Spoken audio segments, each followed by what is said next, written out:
Supreme court में एक बार फिर सीजेआई डीवाई चंद्रचूड़ का सख्त रवैया देखने को मिला है। सुप्रीम कोर्ट में एक बार फिर सीजेआई चंद्रचूड़ भड़क उठे। सवाल ये है कि आखिर सुप्रीम कोर्ट में ऐसा क्या हुआ कि सीजेआई डीवाई चंद्रचूड़ एक बार फिर भड़के नजर आए। सुप्रीम कोर्ट में तमिलनाडु सरकार और राज्यपाल के बीच भिड़ंत से जुड़ा एक मामला सीजेआई चंद्रचूड़ की अगुवाई वाली 3 जजों की बेंच में आया। इस केस में सीजेआई ने तमिलनाडु के राज्यपाल आर.एन. रवि को जमकर फटकार लगा दी।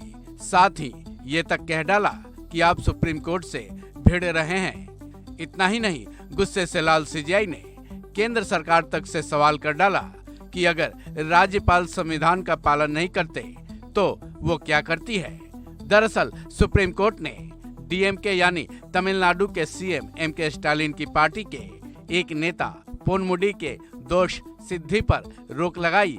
इसके बाद भी तमिलनाडु के राज्यपाल आर.एन. रवि को दोबारा मंत्री बनाने से राज्यपाल ने इनकार कर दिया, जिसके बाद स्टालिन सरकार ने राज्यपाल रवि के खिलाफ सुप्रीम कोर्ट का दरवाजा खटखटाया। इसी केस में सीजेआई चंद्रचूड़ का सख्त रवैया सामने आया है।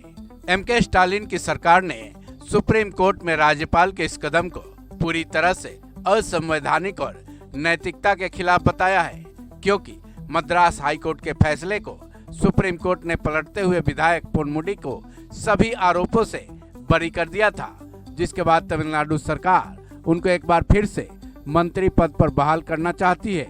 लेकिन राज्यपाल रवि ने इसे सिरे से खारिज कर दिया है और तर्क दिया कि पोनमुडी की सजा को केवल निलंबित किया गया है। इसी केस की सुनवाई में सीजेआई चंद्रचूड़ ने कहा कि हम कल तक अगर आपकी बात नहीं सुनते तो हम गवर्नर को एक आदेश पारित करेंगे। सीजेआई ने यह भी कहा कि तमिलनाडु के राज्यपाल के इस व्यवहार को लेकर वो गंभीर रूप से चिंतित हैं। उसके बाद सीजेआई ने जोर देकर कहा कि इस मामले में हमने आंखें खुली रखी हैं और इस मामले में हम अपना फैसला सुनाएंगे।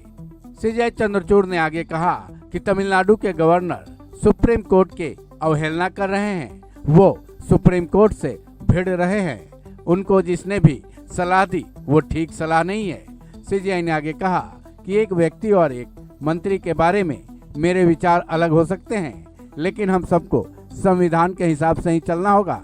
सीजेआई ने कहा कि तमिलनाडु के सीएम का कहना है कि वो नियुक्ति करना चाहते हैं तो राज्यपाल को संसदीय लोकतंत्र का हिस्सा होने के रूप में ऐसा करना चाहिए, क्योंकि वो राज्य के एक औपचारिक मुखिया हैं। सीजेआई चंद्रचूड़ की बेंच में शामिल जस्टिस पारदीवाला ने भी अपनी अहम टिप्पणी की। उन्होंने कहा कि जब एक बार कन्विक्शन पर रोक लग जाती है उसके बाद ये कदापि नहीं कहा जा सकता कि आप दागी हैं, क्योंकि वो दोष मुक्त हो चुके हैं।